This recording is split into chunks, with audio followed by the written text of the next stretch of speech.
Picture this, a startup that promised to elevate the world's consciousness, partied like a music festival, burned about $5 million a day, and, at its peak, was valued at $47 billion.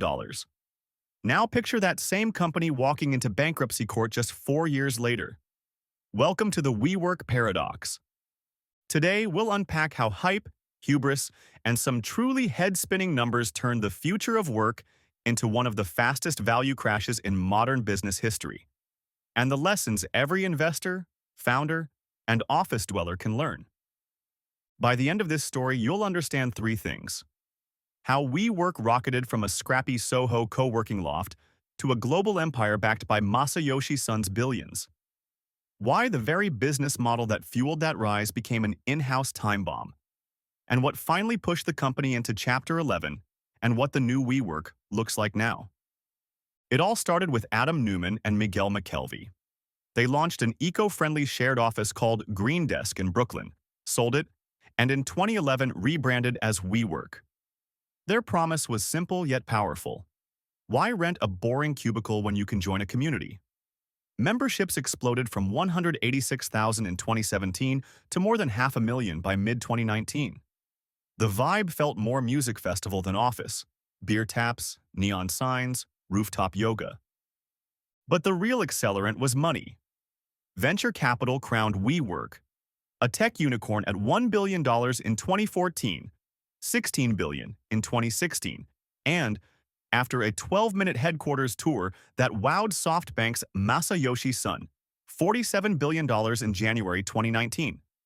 That is a $46 billion leap in just 5 years for a company whose core business was leasing office space. Investors justified it by applying software-style multiples to a brick-and-mortar operation. The story was, we're not landlords, we're a tech platform. The reality: WeWork signed 10 to 15-year leases, spent millions on chic renovations, then flipped seats month to month at premium prices. A real estate arbitrage in skinny jeans. Here's the jaw-dropper. Every time revenue went up, losses grew even faster. In 2017, WeWork earned $886 million but lost $884 million. In 2018, it pulled in $1.82 billion, yet lost $1.61 billion. By the first half of 2019, revenue was $1.54 billion, but losses still hit nearly $700 million. On average in 2019, WeWork was hemorrhaging about $5.5 million every single day. Why? Two reasons. First, a brutal asset-liability mismatch. WeWork owed landlords $47 billion in long-term rent, while its customers could walk away after just 1 month.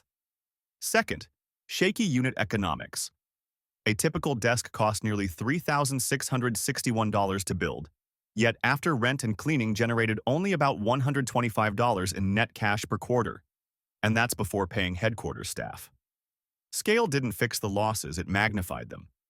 The only thing keeping the lights on was outside cash, much of it SoftBank's. Then came the IPO fiasco. On August 14, 2019, WeWork filed its S-1. The curtain was yanked back. Investors found massive losses, $47 billion in lease obligations, a make-believe profit metric called community-adjusted EBITDA, and supervoting shares that gave Adam Neumann near-royal power, plus side deals where he personally rented buildings to WeWork. Wall Street reacted like someone pulled a fire alarm. Valuation whispers collapsed, from $47 billion to 20, then 10, then even 8. 2 weeks later, Neumann stepped down, leaving with an eye-popping $1.7 billion SoftBank exit package. With billions already at stake, SoftBank executed a $5 billion rescue, plus another $1.5 billion in accelerated funding, grabbing 80% ownership and valuing WeWork around $8 billion, an 80% haircut overnight. New CEO Sandeep Mathrani went into triage.